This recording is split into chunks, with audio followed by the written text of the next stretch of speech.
ओकारं बिन्दुसंयुक्तं नित्यं ध्यायन्ति योगिनः कामदं मोक्षदं चैव ओंकाराय नमो नमः। अविरल शब्दघनौघ प्रक्षालित सकलभूतलकलङ्का मणिविर्पाशुतीर्था सरस्वतीर्तनो दुरितम् अज्ञानतिमिरान्धानां ज्ञानाञ्जनशलाकया चक्षुरुन्मीलितं येन तस्मै श्रीगुरुवे नमः। परम गुरुभ्यो नमः। परम्पराचार्य गुरुभ्यो नमः। सकलकलशविध्वंसकं श्रेयसां परिवर्धकं धर्म संबंधकं भव्य जीव मन प्रतिबोधकारकमिदं शास्त्रं श्री रत्नकरण्डक श्रावकाचार्य नामधेयम् अस्य मूल ग्रंथकर्तार श्री सर्वज्ञदेवाः तदुत्तर ग्रंथकर्तार श्री गणधरदेवाः प्रतिगणधरदेवाः तेषां वचोनुसारमासाद्य श्रीमद् आचार्य प्रवर श्री समन्तभद्रदेवैर्विरचितं मंगलम भगवान वीरो मंगलम गौतमो गणे मंगलम कुंदकुंदाद्यो जैन धर्मोस्तु मंगलम सर्वमंगलमांगल्यम सर्वकल्याणकारकं प्रधानं सर्वधर्माणां जैनं जयतु शासनं कोटिशतं द्वादशैव कोटो लक्षाणि शीतिस्त्रधिकानि चैव पञ्चाशदष्टोच सहस्रसंख्य मेतश्रुतं पंचपदं नमामि अरहंत भासयत्तं गणहरदेवेः गन्त्ययं सम्मं प्रणमामि भक्तियुक्तो सुदुरान्महो वयं शिरसा इच्छामि वन्ते सुधभक्ति कावसुगोकुदस्सालोचें अंगुवंगपयने पाउडय परियम सुत्तपड़माणोगपोगय चूलिया तेव सुत्तत्तय तुइदम कायम सैनिचकल मंचे में पूजे में वंदामि नमोंसामि दुःखखौ कमखौ भूलाओ सुगै गमनम समाय मरणम जनगुण संपत्ति होदमध्यम अथ पौर्वाणिक स्वाध्याय वेलायां श्रीमदाचार्य भक्ति कायो सर्गम करोमि। बस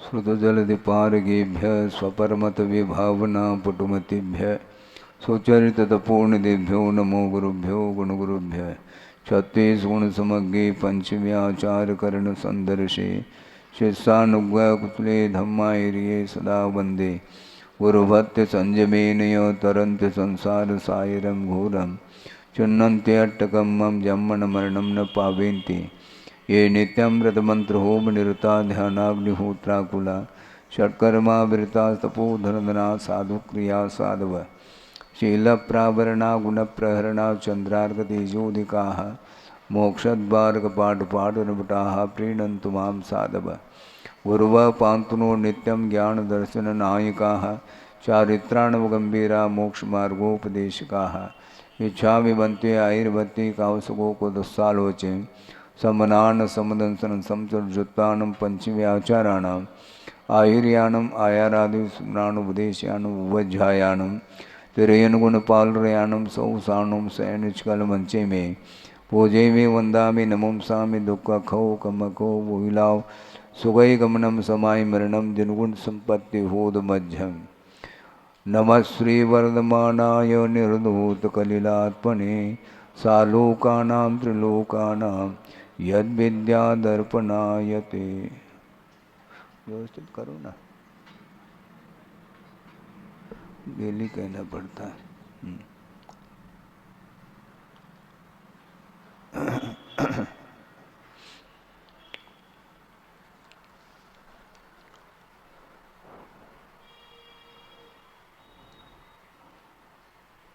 आप के 3 विशेषण दिए थे।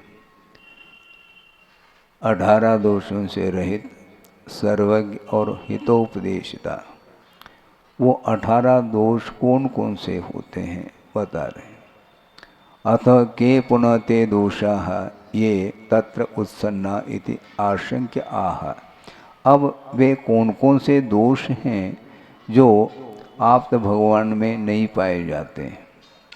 क्षुत्पिपासा जरातंक जन्मांतक भयस्मयाः न रागद्वेष मोहाश्च यशाप्त सप्रकीर्त्यते।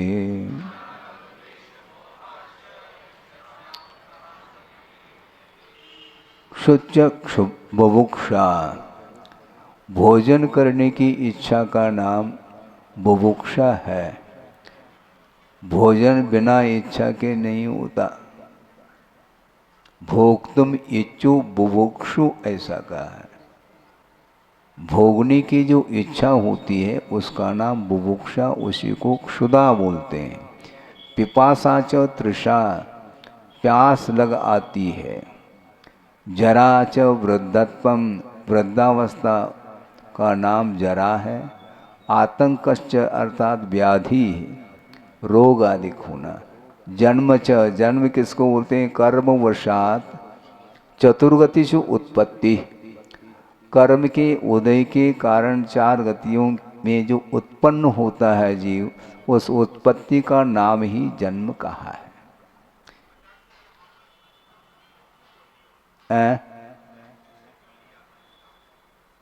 अंत का अर्थ मृत्यु नहीं लिया, आतंक है वो। अंतक अलग है, आतंक का अर्थ व्याधि लिया है और अंतक का अर्थ मृत्यु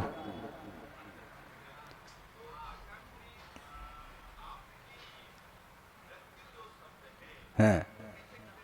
नहीं, यस्य न विद्यते स आप्त का नहीं, ऐसा नहीं।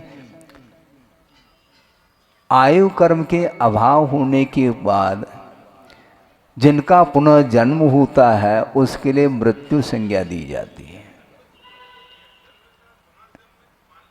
नहीं, वस्तुतः निर्वाण का नाम मृत्यु इसलिए नहीं, निर्वाण के बाद पुनः जन्म संभव नहीं है इसलिए। और मृत्यु का अर्थ मृत्यु के पश्चात किसी न किसी आयु कर्म का उदय हो जाता है, इसलिए वह जन्म हो जाता है। जिस मरण के बाद जन्म संभव नहीं उसको हम मृत्यु इस संज्ञा से हम घोषित नहीं करना चाहते। कहा तो है, वह सामान्य व्याख्यान है। वस्तुतः मरण के बाद जन्म होता है। जातस्य मरणम ध्रुवम कहा, और जातस्य मरणम ध्रुवम, ध्रुवम जन्म मृतस्य च, तस्मात् हे मध्यम पांडव माँ अत्र शोचनीयम ऐसा कहा। जिसका जन्म होता है उसका मरण निश्चित है, और जिसका मरण होता है पुनः उसका जन्म होना अनिवार्य हो जाता है। इसी का नाम जन्म मरण की परंपरा। किंतु निर्वाण उसको बोलते हैं जिसके होने के उपरांत पुनः उत्पत्ति अर्थात जन्म संभव नहीं है, इसको कहा गया।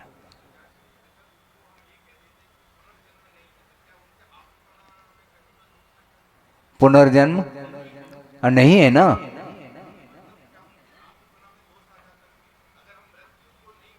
हाँ,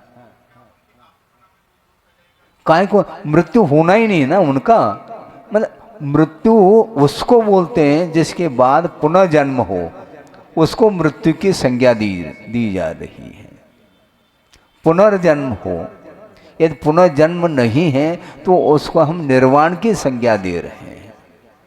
और दूसरी बात यह है, द्रव्य व्यवस्था की दृष्टि से देखेंगे तो उत्पाद व्यय द्रव्ययुक्तम सत, उत्पाद व्यय ये निरंतर अर्थ पर्याय के अपेक्षा से तो यह परिणति बनेगी। किंतु व्यय का अर्थ मृत्यु लेंगे तो वहां पर भी मरण मानना पड़ेगा सिद्ध अवस्था में भी, क्योंकि उत्पाद का अर्थ जन्म हो गया और व्यय का अर्थ मरण हो जाएगा। तो सिद्ध अवस्था में भी व्यय हो रहा है क्योंकि परिणमन तो जारी है। प्रति समय अगुण गुण के माध्यम से और काल द्रव्य के निमित्त को लेकर के प्रति समय वह द्रव्य का परिणमन हो रहा है, और प्रति समय पर्याय नवनवीन पर्याय उत्पन्न हो रही है और पूर्व पर्याय का व्यय होता है। इसलिए उत्पाद व्यय द्रव्य युक्तम सत द्रव्य से लक्षण में ऐसा का। तो उत्पाद है तो जन्म मानो और व्यय का अर्थ मरण मानो, इस ढंग से नहीं माना जाता। किंतु कर्म के उदय के कारण जन्म होता है और उसका अभाव होते ही अनंतर समय में पुनः आयु कर्म का उदय होता है, इसलिए जन्म होता है। इस प्रकार वहाँ पर परिणति नहीं बनती है, इसलिए उसको निर्वाण की संज्ञा दी है। इतना ही इसका प्रासंगिक अर्थ है, ये इसका अर्थ है। अब सर्वत्र उसको लगाना चाह रहे हैं वह, क्योंकि मृत्यु का अर्थ क्या है? व्यय, और क्या फिर आयु की पूर्णता, तो उसी का नाम तो जीवन का वह हो गया ना। फिर जीविष्यति ये कैसा घटित होगा? फिर वह निश्चय प्राणों के द्वारा जी रहा है, किंतु वह निश्चय प्राण वह आयु के रूप में नहीं है, लेकिन जी फिर भी रहा है। जीवती इति जीव है, तो उसके पास जीवन होना चाहिए ना। तो वह जीवन किमात्मक है, निश्चय प्राण के द्वारा वह जी रहा है, न कि वह द्रव्य प्राण के द्वारा जी रहा है। 10 प्राणों में आयु कर्म भी एक प्राण है, उस प्राण के साथ उसका जीवन थोड़ी चलेगा सिद्ध अवस्था प्राप्त होने के उपरांत।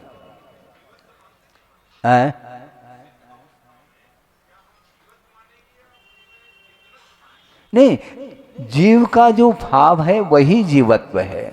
जीवति, जीविष्यति, जीवित पूर्ववा इति जीवा, ये जीव की व्याख्या की गई है, अपने समयसार ग्रंथ में भी पढ़ करके आए।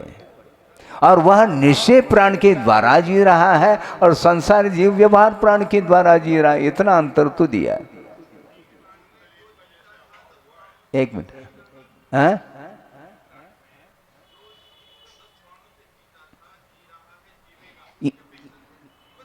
ये जीवत्व जो है संसार दिशा में निश्चय नहीं दो तो चेतना जस, निश्चय नहीं किया पीछे से चेतना ही जिसका प्राण है वो निश्चय प्राण है, ये इसका अर्थ है।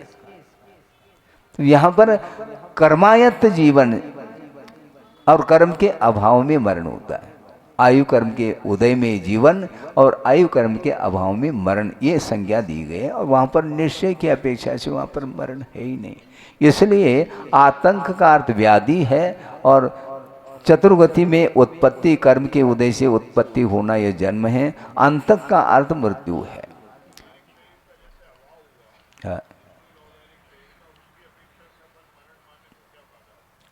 यदि ऐसा कहोगे तो जो देव पर्याय में फिर मरण नहीं होना चाहिए, क्योंकि वहां पर औदारिक शरीर तो ही नहीं ना। तो चारों गति में जो पर्याय है वह आयु कर्म के साथ ही तो वह पर्याय बनी हुई है, ठीक है ना। तो मरण हुआ, बस यही तो कहना चाह रहे हैं। किसको? अनंत भगवान को, क्योंकि जन्म संभव नहीं। अब चतुर्गति या जन्म की परिभाषा पढ़ लो, एक एक परिभाषा तो पढ़ लो। जन्म किसको बोलते हैं? कर्मवशात चतुर्गति से उत्पत्ति जन्म। कर्म का अर्थ है यहां पर प्रासंगिक आयु कर्म के उदय से 4 गतियों में जो उत्पत्ति होती है जीव की, उसका नाम जन्म कहा। और कर्म का अभाव हो गया, अब जन्म होगा ही नहीं। जब जन्म ही नहीं होगा तो मरण कहां से होगा? इस पर्याय का मरण होगा ये तो मान ही रहे ना, इसमें कोई दिक्कत नहीं है। किंतु वहां पर शुद्ध अवस्था में जो अथवा अनंत अवस्था में जो निर्वाण की उपलब्धि हो रही है 13वें अथवा 14वें गुणस्थान के अंत में, उसको हम क्या मानेंगे? निर्वाण मानेंगे। निर्वाण में और मरण में इतना अंतर आता है। और एक प्रकार से मरण की संज्ञा दे करके, इसलिए पंडित जो जुड़ा है यह अपने आप में मरण की विशेषता है। और वहाँ पर मरण होने के उपरांत पुनः जन्म नहीं है, इसलिए निरंतर वह मृत्यु से भी रहित है, ये कथन किया जा रहा है। नहीं आना,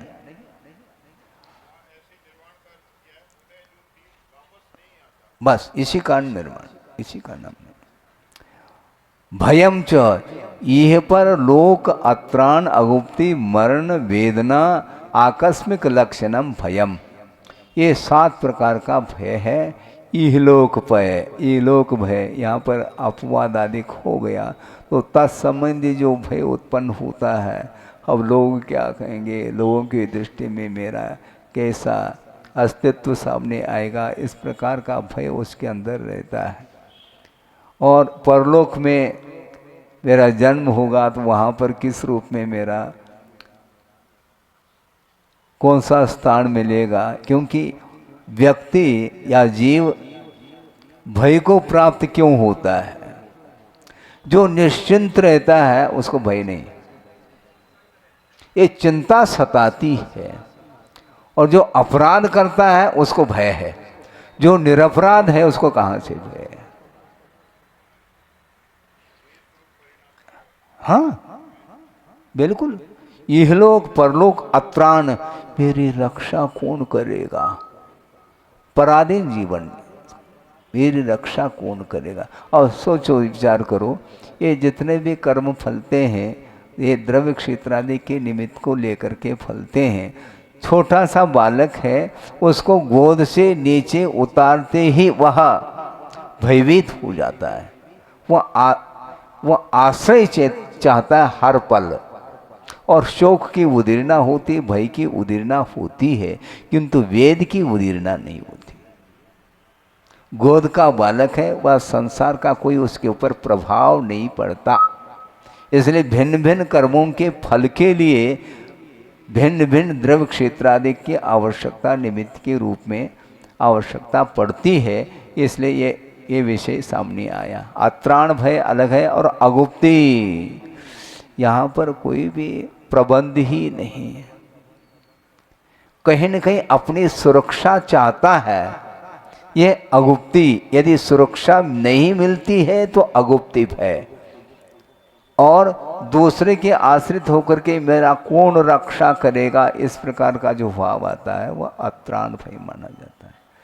मरण भय तो है स्पष्ट रूप से, और वेदना शारीरिक है मानसिक है, ये सारी वेदना ये भी भय के अंतर्गत आता है।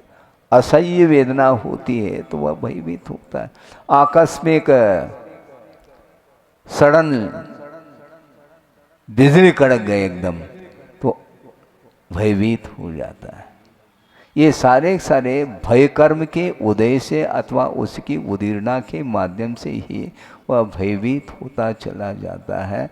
किंतु जिसको मरण से ही भय नहीं है तो ये भय कहाँ से उसको बाधा पहुंचा सकते हैं? संभव नहीं है, क्योंकि जन्म और मरण ये दोनों पर्याय की दृष्टि से है। द्रव्य की अपेक्षा से कभी भी मरण नहीं होता, ये सिद्धांत है। इसके उपरांत भी श्रद्धान होने के उपरांत भी उसमें कमी आती है। अनंत बार मरण को प्राप्त हुआ है फिर भी मरण से डरता है। तुम डरो या निर्भीक रहो, मरण तो होना है। एक श्लोक आता है, यथा बालम तथा वृद्धम, यथा बालम तथा वृद्धम, यथाढ़ दुर्विधम तथा, यथा शूरम तथा भीरुम सामेन ग्रसतेन तक, ऐसा कहा। समान रूप से अंतःकर्ता मृत्यु जीव को ग्रस लेती है। ये बालक है, इसको छोड़ लिया जाए? नहीं, ऐसा नहीं। यदि अल्प आयु को लेकर के आया है तो उसका मरण होगा। आयु कर्म की उदीरना हो सकती। गर्भस्थ शिशु का भी अवसान हो जाता है। अभी उसने संसार को देखा ही नहीं, जन्म ही नहीं हुआ जिसका, इसके उपरांत भी गर्भ में ही समाप्त हो जाता है। यथा वृद्धम तथा वृद्धम, वृद्ध अवस्था है। यथाढ़, मैं तो धनाढ़ हूं, रहो आप। आयु कर्म का अवसान है, आपको छोड़ करके ही जाना पड़ेगा। हाँ, अब क्या कर लोगे? हाँ, इतनी संपदा है, धन है, प्रॉपर्टी है, इसका मैं उपभोग करूं, तो नहीं कर पाओगे, क्योंकि आयु कर्म का अंत आया है। अब उसके सामने किसी का कुछ नहीं चलने वाला। तो इस प्रकार ये 7 प्रकार के भयों का यहाँ पर उल्लेख किया है, भयभीत होता है। और हाँ,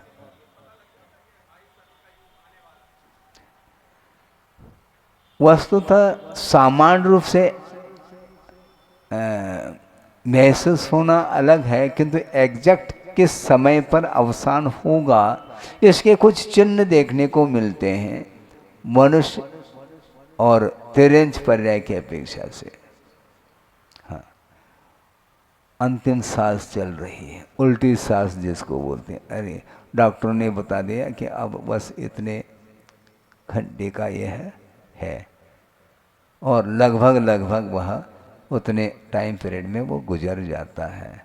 किंतु सडन एकदम मान लो हार्ट अटैक हो गया और अवसान हो गया, उसका क्या है? उस विषय में आप क्या अंदाज लगा पाएंगे? संभव नहीं। बिल्कुल पुष्ट शरीर है, निरोग दिख रहा है और सडनली बिल्कुल हार्ट फेल हो गया, मान लो अवसान हो जाएगा उसका। आकस्मिक भय क्या इसी प्रकार होता है। स्मयश्च जाति कुलादि दर्प राग द्वेषा प्रसिद्ध। स्मय किसको बोलते हैं? जाति कुल इत्यादि, ये 8 प्रकार के स्मय अर्थात मद होते हैं, उससे भी वो ऊपर उठ चुके होते हैं अरहंत परमेष्टि। राग द्वेष आदि, तो ये राग द्वेष मोह तो प्रसिद्ध है, इसको समझाने की क्या आवश्यकता है। जिन जिन वस्तुओं को लेकर के ये राग और द्वेष, ये दोनों ये कार्य है। रागात्मक परिणाम और द्वेषात्मक परिणाम, ये दोनों कार्य हैं। इसका कारण क्या है? मोह है। किसी वस्तु के प्रति मोह जागृत नहीं हो रहा है तो उसका ना राग होगा ना द्वेष होगा। लेते हुए भी वस्तुतः किसी वस्तु के प्रति मोह जागृत नहीं है तो उसको कोई भी किसी वस्तु को ग्रहण करने का और प्रतिकार करने का भाव ही नहीं आएगा। क्योंकि मोह कर्म का कार्य ये है कि वस्तु को विपरीत दर्शाना, यह मोहनी कर्म का कार्य है। उसके कारण ही उसके लिए इष्ट देखने में आता है, वो वस्तु इष्ट देखने में आती है तो ग्रहण का भाव, अनिष्ट देखने में आती है तो प्रतिकार का भाव। इस प्रकार राग और द्वेष की परिणति बनती है। हाँ, और जो वीतरागी है उसके लिए कोई भी वस्तु आकर्षित नहीं कर सकती है, मात्र ज्ञान का उस ज्ञेय के साथ संबंध होकर के रह जाता है। इसलिए आचार्य ये कहना चाह रहे हैं, श्रवण की अपेक्षा से स्पष्ट कर रहे हैं, जम किंच भी चिंतन तो निरीह वित्ति यत किंचित अपि चिंतयेत। ज्ञानार्णवकार कह रहे हैं, वीतरागो भवेद योगी यत किंचित अपि चिंतयेत तदेव ध्यान मामनात मतोन्यत ग्रंथ विस्तर। ये सारा ग्रंथ का विस्तार मात्र है। वीतरागी होना, यत किंचित अपि चिंत, किसी भी विषय को, किसी भी वस्तु को ध्यान का विषय बनाया जा सकता है, इसमें कोई बाधा नहीं है। शर्त यह है कि वीतरागी होना चाहिए। हम भी महाराज की जिस किसी का चिंतन कर लेंगे, संभव नहीं। इसलिए पंच परमिष्टि का ही आधार ले लो, उसके माध्यम से आपका उपयोग जो है ना वह निर्मल बना रह सके। क्योंकि जिसके अंदर द्रव्य दृष्टि बनी हुई है, बाहरी पदार्थों का कोई भी आकर्षण नहीं रहा, तो कोई भी वस्तु को लेकर के वह एकाग्र होकर के वस्तु तत्व की स्वरूप की अपेक्षा से उसका उपयोग टिका रह सकता है। इसलिए कोई शर्त नहीं कि आत्मा का ही ध्यान करो आदि, कोई कंडीशन नहीं। ध्यान किस गुणस्थान में घटित होना, वस्तुतः सप्तम गुणस्थान में घटित होने में कोई बाधा नहीं है। ज्ञेय ज्ञायक संबंध रखना है, स्वरूप के बारे में दृष्टि होनी चाहिए आपकी, इससे ज्यादा कुछ नहीं है। मतलब जैसा वस्तु का स्वरूप है वैसा देखने का, जानने का प्रयास करो, और ये बिना वेतरागता के संबंध नहीं। नहीं होते हैं ऐसा कहाँ लिखा, ये तो बताओ। बताना भी तो पड़ेगा। होते हैं आप कह रहे हैं तो दूसरा व्यक्ति मान लेगा, लेकिन दूसरा ये भी तो पूछ सकता है कि भाई साहब कहाँ लिखा ये बता दूं, तो आप बता सकोगे क्या? या?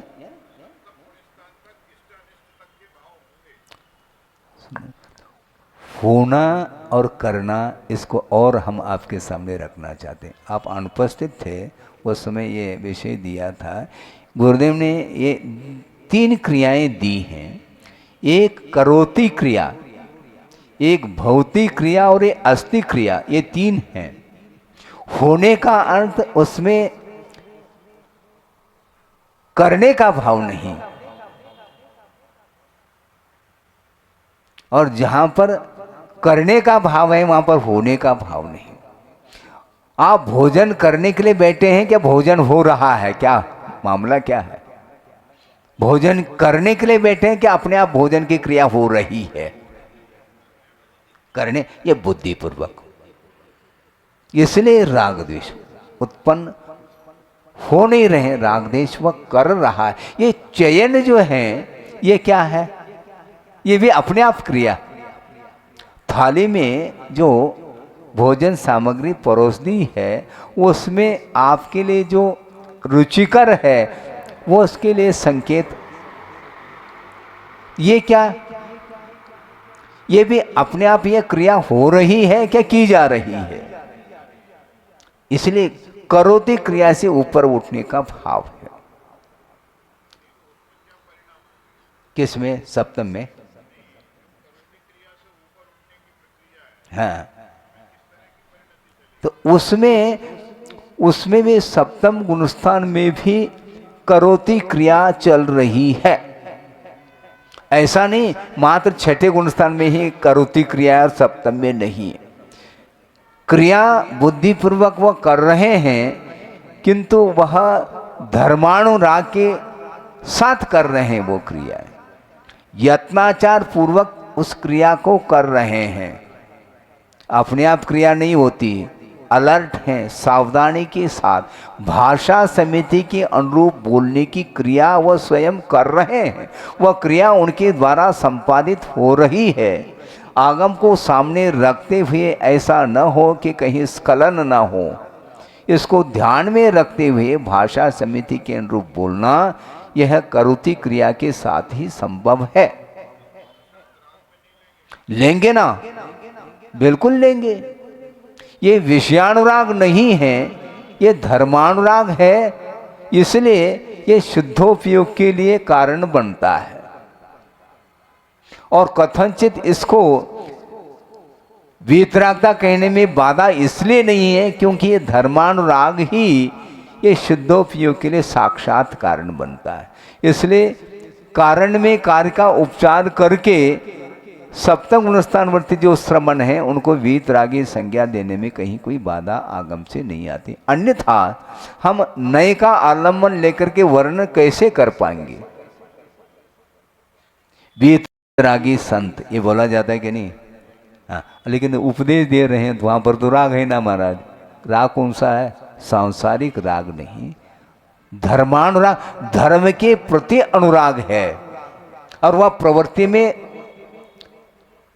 निश्चित रूप से वह धर्मानुराग होगा।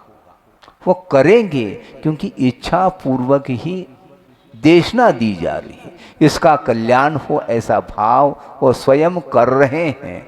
हालांकि कल्याण उसके उपादान के ऊपर निर्धारित है, किंतु अपना कर्तव्य बनता है कि इसका कर्म का उदय है और उसको किसी भी प्रकार से इस देशना के माध्यम से उसका भी भाव पवित्र हो जाए।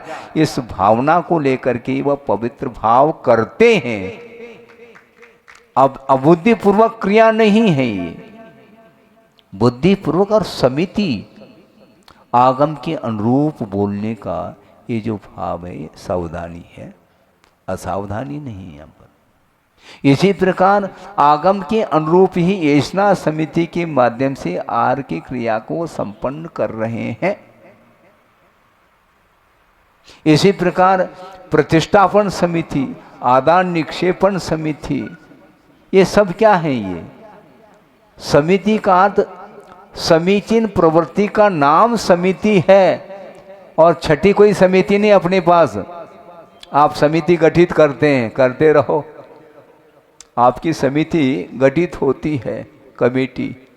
तो अपने पास 5 समिति हैं, इनके माध्यम से ही चारित्र का अनुपालन प्रवृत्ति के साथ वो करते हैं।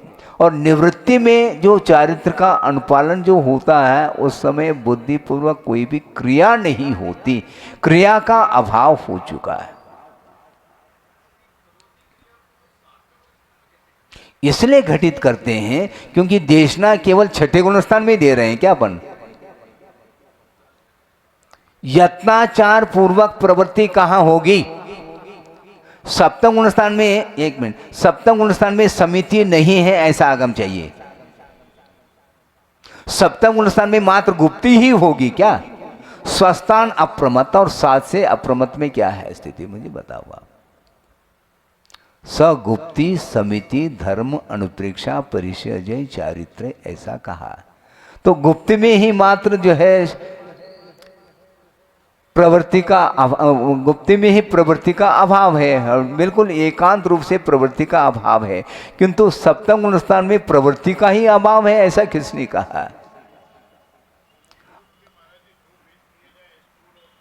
नहीं, समय सार में यह विषय आने वाला है।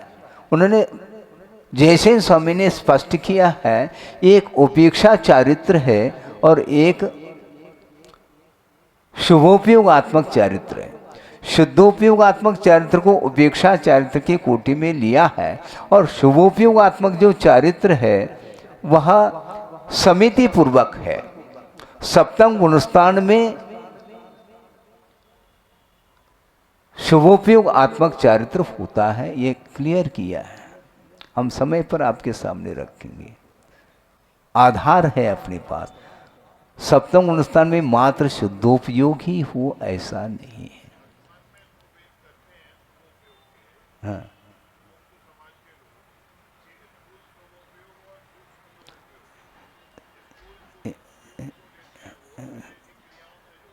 नहीं, बिल्कुल बिल्कुल ठीक है। शुभोपयोग हीमान भी होता है और वर्धमान भी होता है। निरंतर वह बढ़ता हुआ शुभोपयोग है। प्रारंभ कहाँ से हुआ? चतुर्थ गुणस्थान से लेकर के वह शुभोपयोग बढ़ता बढ़ता बढ़ता प्रवृत्त्यात्मक सप्तम गुणस्थान तक उसको स्वीकारा है।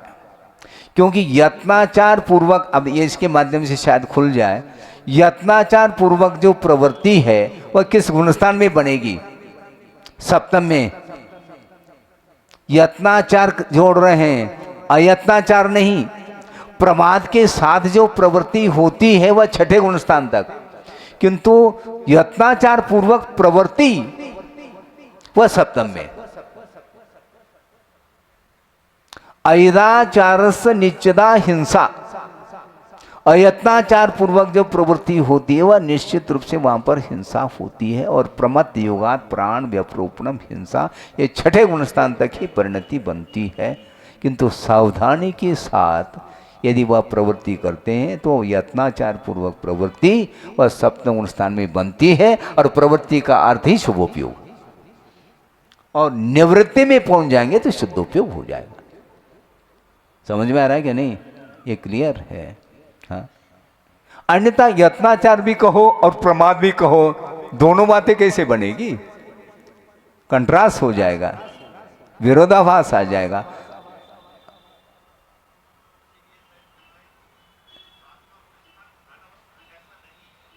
हाँ, यही कहना चाह रहे हैं हम। ध्यान अवस्था गुप्ती अलग वस्तु और प्रवृत्ति अर्थात समिति अलग वस्तु है। क्योंकि संशोधन करके वह ले रहे हैं ये यत्नाचार, यही सप्तम गुणस्थान। इसलिए गुरुदेव ने ये कहा था सप्तम गुणस्थान में आहार की क्रिया हो सकती है, संज्ञा नहीं। आहार की क्रिया जो हो रही है वो यत्नाचार पूर्वक हो रही है। आपने दे दिया तो तुरंत ले लिया, ऐसा नहीं। संशोधन करेंगे, यदि उसमें यदि मान लो दोष है आहार में तो अंतराय कर लेंगे। ये अंतराय का भाव जो आ रहा है वो अलर्ट है, वो यत्नाचार और है प्रवृत्ति। और अयदाचार से नीचे अयत्नाचार पूर्वक जो प्रवृत्ति है उसमें हिंसा होगी, और यत्नाचार पूर्वक जो प्रवृत्ति होती है उसमें हिंसा नहीं होगी, क्योंकि सत्य धर्म का पालन कर रहे हैं। इसलिए भाषा समिति के अनुरूप ही वचन प्रवृत्ति उनकी चल रही है। यदि बिना सोच विचार किए यदि प्रवृत्ति होगी, आगम के अनुरूप प्रवृत्ति नहीं होगी, तो वह अयत्नाचार प्रवृत्ति मानी जाएगी। अब तो क्लियर हो गया। फिर भी वह आने वाला है समय सार में, वह प्रकरण आपके सामने रखा जा सकता है। तो इस प्रकार ये राग द्वेष मोह ये प्रसिद्ध है, इसके बारे में ज़्यादा कहने की आवश्यकता नहीं। वह राग और द्वेष और मोह, ये विषयजन्य राग द्वेष और मोह ये संभव नहीं, बल्कि धर्मानुराग से भी ऊपर जब उठ जाता है साधक, उस समय एकांत रूप से वीतरागता का भाव जागृत होता है। उसी को शुद्धोपयोग बोला और वही निर्वाण के लिए साक्षात कारण माना। हाँ, अलग, बिल्कुल अलग माना है। मोह का अर्थ दर्शन मोह भी तो है। सुनो, बहुत अच्छा है। मोह जो है दो प्रकार का है, एक दर्शन मोह और चारित्र मोह। दर्शन मोह में उसका कार्य क्या है? अतः श्रद्धान रूप जो परिणाम है वह मिथ्यात्व है। उसमें वह चारित्र मोहनी प्रकृति नहीं होने के कारण उसमें राग द्वेष को अंतर्भूत नहीं किया है। और चारित्र मोहनी की जो प्रकृति है उसमें क्रोध मान माया लोभ, ये चार पहले ले लें तो क्रोध और मान इन दोनों में द्वेष को अंतर्भूत किया, और माया और लोभ में राग को अंतर्भूत किया है। इस प्रकार राग और द्वेष की परिणति ये चारित्र मोहनी मोह के साथ इसका संबंध जुड़ा हुआ है। इसलिए राग नहीं करो। माँ मुज्जह माँ रजह माँ दुस्सह इट निट अट्टेसु। इष्टानिष्ट पदार्थों में राग द्वेष मोह मत करो, ये कहा गया। फिर में छैजे चित्तम, यदि चित्त को स्थिर करना चाहते हैं तो राग द्वेष मोह मत करो, ऐसा कहा है। क्या उपसर्ग केवल ज्ञान अवस्था में नहीं होता, ये ध्यान रखो। छद्मस्त अवस्था में उपसर्ग होते हैं, हो सकते हैं, इसमें कोई बाधा नहीं। उपसर्ग के ऊपर विजय प्राप्त करने के बाद ही उन्हें केवल ज्ञान प्रकट हुआ, तो केवली तब बने ना, उसके पहले केवली थोड़ी थी वो। बहुत अच्छा, इसका अर्थ सावधानी के साथ सुन रहे हैं आप, बहुत अच्छा है। तो इस प्रकार राग और द्वेष ये बहुत विचित्र है। क्या है? दोनों घट जाते हैं, जरूरी है। कहां से होंगे? यदि मोह के अभाव में भी राग द्वेष उत्पन्न होते हैं तो केवल भगवान को राग द्वेष होना चाहिए।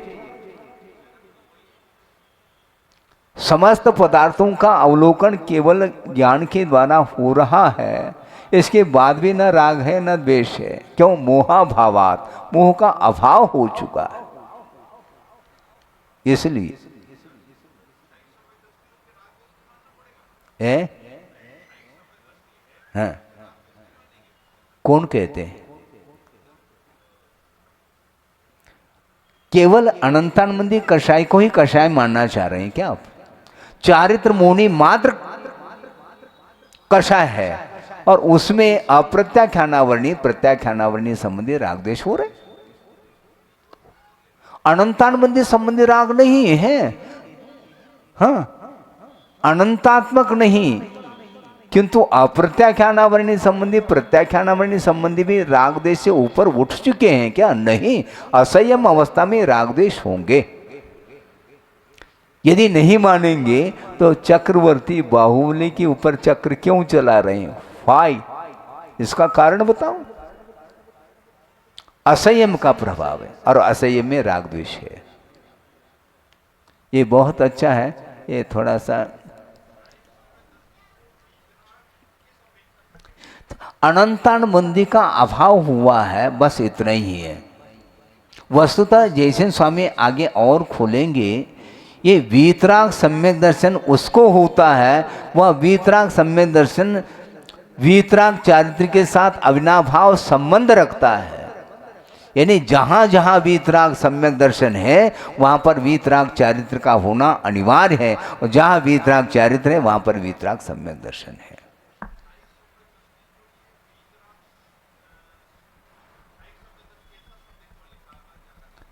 कहाँ कहाँ पर कहाँ आया? ले तो आओ। हाँ, लाना तो चाहिए कम से कम।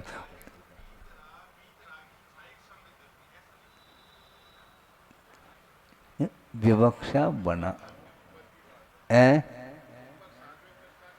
वो तो आगे की बात है। क्योंकि सराग दशा कहाँ तक, अभी ये बहुत अच्छा है। अभी कल परसों ही हमने कहा था, पुनः वह उसको प्रसंग और ताज़ा कर रहा हूँ कि उमा स्वामी महाराज ने सूत्र में वीतराग शब्द का प्रयोग किसके लिए किया? छदमस्त वीतरागियो चतुर्दश, 11वें और 12वें गुणस्थान वर्ती को छदमस्त वीतराग कहा। उसके पहले भी छदमस्त है, उनको वीतरागी नहीं कहा। तो फिर हम कैसे कहेंगे चतुर्गुण स्थान में? कहाँ से लाएंगे हम? तो यूं जो है कनेक्टिविटी होनी चाहिए, उससे क्लियर हो जाएगा। सूक्ष्म सांप्राय 10वें गुणस्थानवर्ती है, और सूक्ष्म लोभ का उदय होने के कारण उनको भी वीतरागी नहीं कहना चाह रहे हैं। सराग दशा वहां तक पहुंच रही है। इसलिए ईर्यापत आश्रव जो होता है वह एक समय वर्ती होता है, जो कि 11वें 12वें गुणस्थान आदि में होता है। उसके पहले क्यों नहीं? सांप्राय अर्थात कषाय का सद्भाव, और कषाय ही रागदेश की परिणति है।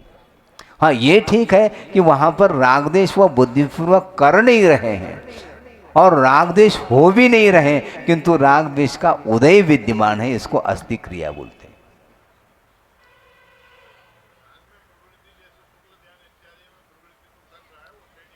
नहीं, प्रवृत्ति नहीं कर रहे हैं वो, नहीं। निर्विकल्प समाधि कहा, शुक्ल ध्यान कहा। ध्यान, सुनो एक मिनट, ध्यान और प्रवृत्ति में अंतर है क्या? नहीं। एकाग्र चिंतो ध्यानम आ अंतर मुहूर्तात् कहा, नहीं, उसको भी नहीं करेंगे। हम बताएंगे ना, आप पूछो तो, इसी के लिए तो मैं बैठा हूं। हाँ, आपके अनुपस्थिति में यहाँ चर्चा हो चुकी है, पुनः उसको आपके सामने रख देता हूं ताकि और स्पष्ट हो जाए कि प्रमाद दो तरह का बताया है आगम ग्रंथों में, एक बहि प्रमाद और एक आभ्यंतर प्रमाद। मूलोत्तर गुण मल जनक बहि प्रमाद है। मूल गुण और उत्तर गुणों में मल पैदा करने वाला जो प्रमाद है उसका नाम बाहरी प्रमाद है, और शुद्धात्मानुभूति चलन रूपा आभ्यंतर प्रमाद है। शुद्धात्मानुभूति से चलायमान करने वाला जो कराने वाला जो प्रमाद है वह भीतरी प्रमाद है, और भीतरी प्रमाद का अभाव हो चुका है अष्टमादि गुणस्थान में, जिसको शुक्ल ध्यान बोलते हैं। अन्यथा वहां पर भी भीतरी प्रमाद मानना पड़ेगा। आपने कहा मन प्रवृत्ति चल रही है, नहीं चलती।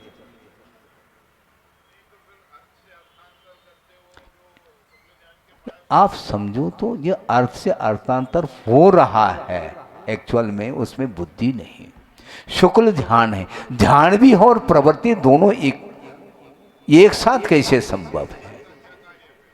मन का सुन, एक मिनट, वहां पर वस्तुतः देखा जाए ध्यान की परिभाषा भी तो पढ़ो। ध्यान की परिभाषा बता दे, हम बता रहे हैं।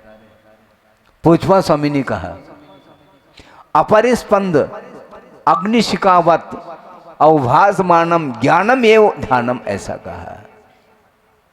निस्पंद अग्निशिखा के समान प्रतिभाषित होने वाला जो ज्ञान है वही ध्यान, ऐसा कहा।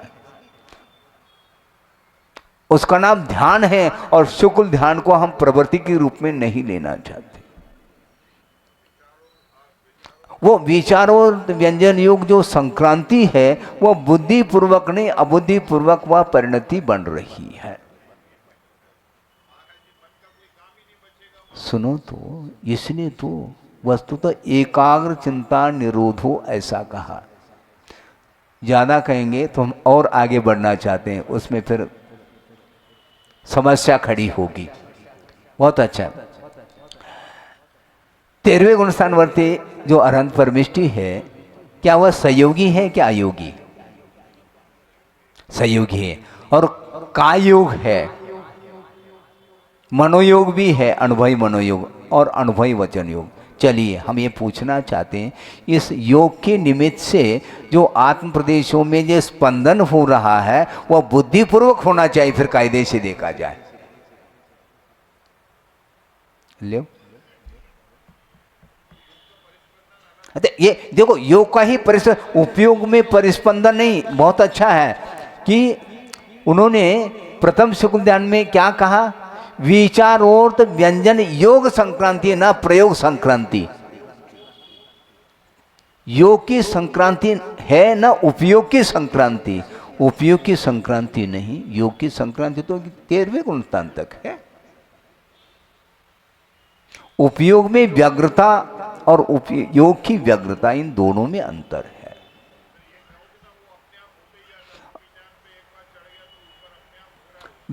इसलिए तो भौतिक क्रिया, करोति क्रिया बुद्धि पूर्वक। और वहां पर गुरुदेव ने बहुत अच्छा प्रसंग रखा था। अष्टम गुणस्थानवर्ती मान लो सपोज के रूप में कहा जा रहा है, मैं किस गुणस्थान में हूं, ऐसा यदि भाव आ गया तो छठे में आ जाएंगे वो, अथवा सप्तम तक आ जाएंगे। ये विकल्प ही नहीं, वहां पर निर्विकल्प समाधि कहा है।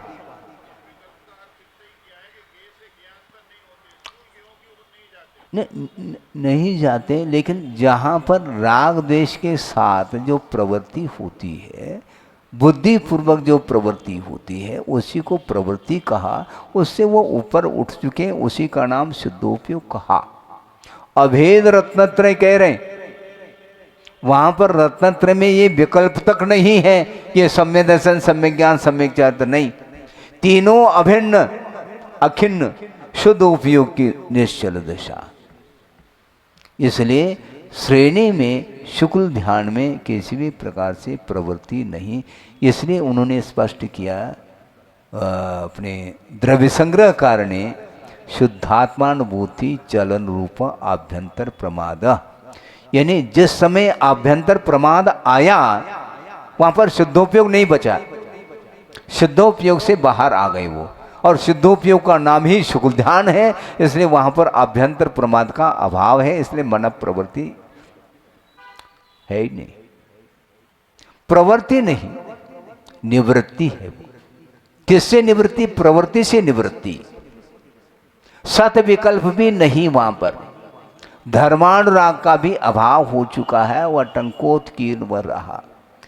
एक अग्र, एक ही वस्तु में वह टिका है।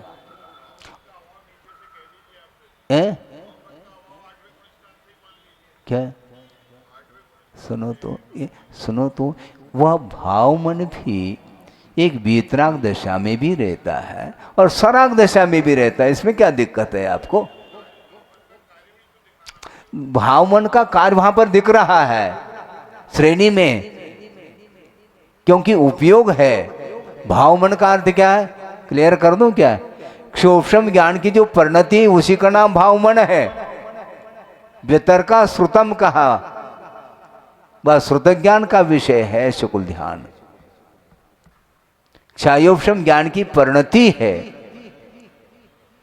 इसलिए वहां पर भावमन रहते हुए भी वह सराग दशा में नहीं है, इसलिए उसको प्रवृत्ति की संज्ञा आचार्यों ने नहीं दी। अथ यदि नहीं है तो वहां पर ध्यान नहीं मानना चाहिए।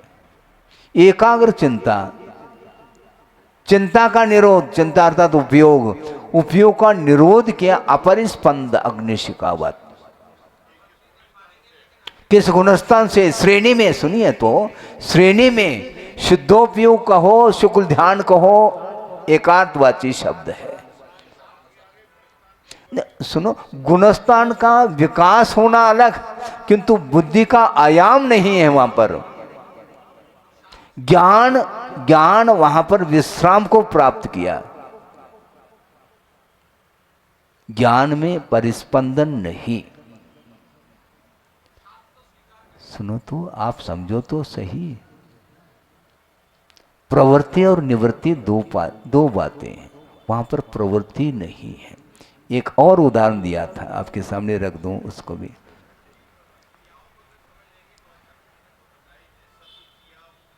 हाँ बिल्कुल, तो वही तो कहना, वो क्रिया का अर्थ वो बुद्धि पूर्वक नहीं।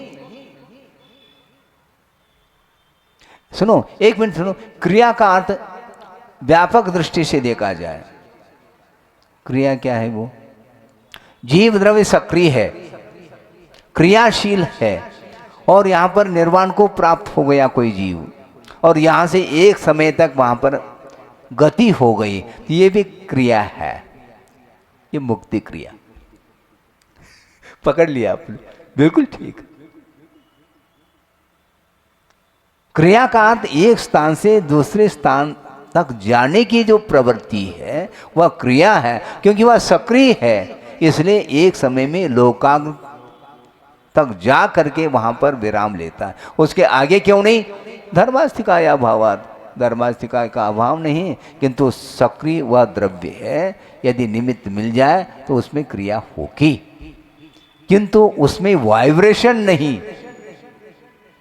आत्म प्रदेशों में, क्योंकि अयोगी हो चुके हैं। शरीर नाम कर्म का उदय जब तक रहेगा, शरीर नाम कर्म का उदय, वहां तक वह योग रहेगा, और उस योग के माध्यम से ही कर्म और नो कर्म वर्णाओं का ग्रहण होता है, संचय होता है। इसलिए अष्टमादि गुणस्थान में शुद्धोपयोग है, जो कि ध्यान की परिणति मानी जाती है। इसलिए राग, द्वेष और मोह इन तीनों से ऊपर उठ चुके हैं आप, अर्थात केवली भगवान। राग यदि है, वहाँ पर द्वेष विद्यमान है। सुन रहे? जहाँ राग है वहाँ द्वेष है। जिस वस्तु के प्रति राग है, उससे अन्य वस्तु के प्रति द्वेष विद्यमान है, ये क्लियर है। बहुत सारी चीजें इससे ज्यादा भी हो सकती है, लेकिन आगम के अनुरूप होना चाहिए ना। आगम में साफ साफ वर्णन है, इसको समझने की आवश्यकता है। क्योंकि वहां पर, एक मिनट, वहां पर शुक्ल ध्यान में कोई भी प्रवृत्ति नहीं है। उन्होंने उन्हीं के शब्द दोहरा, आगम के शब्दों को मैं दोहरा रहा हूं, वह ये है, अपरिस्पंद अग्निशिखावत अवभासमानम ज्ञानम एवं ध्यानम का। ज्ञान ऐसा प्रतिभाषित हो रहा है, वह निस्पंद है, उसमें किसी भी प्रकार से कोई भी स्पंदन नहीं है। और स्पंदन जब तक है उपयोग में, तब तक वह राग द्वेष होता रहता है, और उसमें भी बुद्धिपूर्वक अबुद्धिपूर्वक।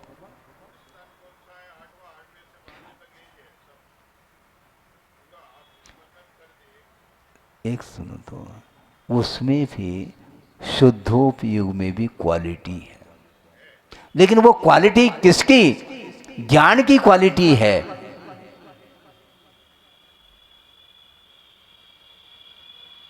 आश्रव निरोध संवरः, आश्रव सम्यक योग निग्रहो गुप्ति। यहां से चलो आप थोड़ा सा 2-5 मिनट। सम्यक योग निग्रहो गुप्ति, गुप्ति की परिभाषा है समीचीन रूप से योग का निग्रह करना। तो योग का निग्रह का अर्थ क्या लेते हैं? योग का अभाव। योग का अभाव तो 14वें में होगा, होगा नहीं, किंतु योग का निग्रह का अर्थ पूज्यपाद स्वामी ने स्पष्ट किया है सर्वार्थ सिद्धि में।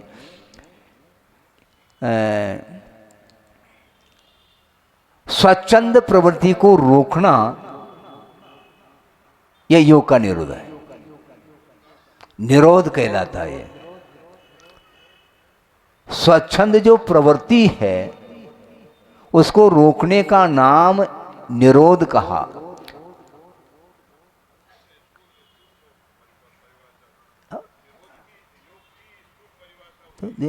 वस्तुतः योग का निग्रह वहां पर हो रहा है, किंतु यहां अपनी इच्छा पूर्वक जो प्रवृत्ति होती है, इसलिए उसको हम गुप्ती की संज्ञा नहीं देंगे। और स्वच्छंद प्रवृत्ति को जो रोक रहा है या रोक दिया है उसको गुप्ती कह रहे हैं। सम्यक योग निग्रहो गुप्ती। और गुप्ती कहाँ से प्रारंभ करेंगे अपन? 14वें गुण स्थान से उत्तर देना पड़ेगा।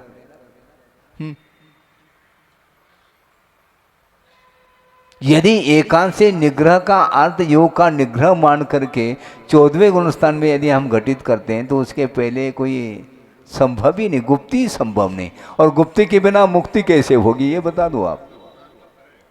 देखो तारतम्य बहुत अच्छा है। जयसेन स्वामी ने शुद्धोपयोग में भी तारतम्य घटित किया है। घटित करते हुए भी वस्तुतः ये जो दिया जा रहा है तो इसलिए तो अबुद्धि बुद्धि ये सारी सारी स्थिति है। पूज्य स्वामी कहना चाह रहे हैं विवक्षा तो घटित करो, विवक्षा से नहीं करेंगे तो कोई भी बात बनेगी नहीं। सुनो, उपसर्ग हो रहा है और उस उपसर्ग उन्हें महसूस नहीं हो रहा है, निर्विकल्प हो गए। कौन उपसर्ग कर रहा है? ये विकल्प आ गए तो नीचे आ गए, वो धड़ाम से नीचे आ जाएंगे, हाँ धरती पर आ जाएंगे। ये विकल्प बिल्कुल परिशहात अभिज्ञानात कहा, परिचय का ज्ञान ही नहीं उन्हें। शुक्ल ध्यान, किसमें ध्यान? जो उपसर्ग कर रहा है उसमें ध्यान यदि रहेगा तो ओम शांति संभव नहीं मां। अब समझो तो वस्तुतः हम बोल रहे हैं, संवेदना होगी क्या नहीं होगी, जब उपसर्ग होगा तब मालूम पड़ेगा। नहीं समझे? अभी हम और आपकी वो बुद्धि का विषय ही नहीं बन रहा।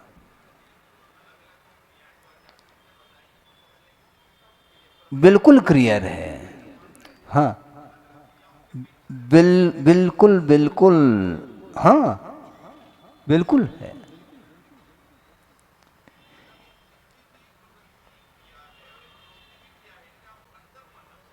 ही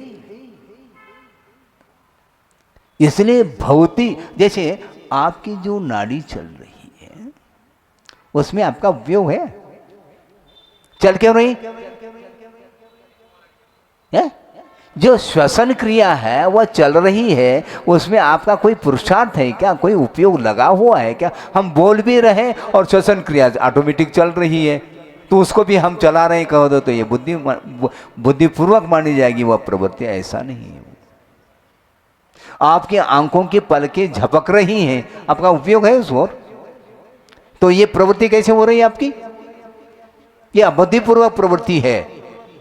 और बुद्धिपूर्वक प्रवृत्ति वो हो रही है जब हम ध्यान पूर्वक बोल रहे हैं और चल फिर रहे हैं, ये सारी बुद्धिपूर्वक क्रियाएं माने। जब यहीं पर बुद्धिपूर्वक अबुद्धिपूर्वक क्रियाएं पकड़ में आ रही हैं तो वहां की अबुद्धिपूर्वक क्रिया को हम पकड़ना कैसे चाहेंगे? हाँ, वहां पर ये सारी क्रियाएं। और दूसरी बात, घंटों थोड़ी समय लगना है, अंतर्मूर्त है, लघु अंतर्मूर्त है। हाँ, समझने में तो ज़्यादा उत्कृष्ट अंतर्मूर्त में भी समझ में नहीं आ रही बात, लेकिन वह कार्य लघु अंतर्मूर्त में हो रहा है। तो इस प्रकार राग द्वेष और मोह ये इनसे ऊपर उठे हुए हैं। जहाँ राग है वहाँ पर निश्चित रूप से द्वेष भी पल रहा है। हाँ देंगे, उसके बारे में भी हम समय पर बताएंगे। अभी तो समय हो रहा है, पूजन का समय है, इसलिए इतना ही रखते हैं। अभी ये एक पृष्ठ तक इन्होंने विभिन्न प्रकार के अपने तरफ से शंका उठा करके पूर्व पक्ष बना करके उसका समाधान दिया है।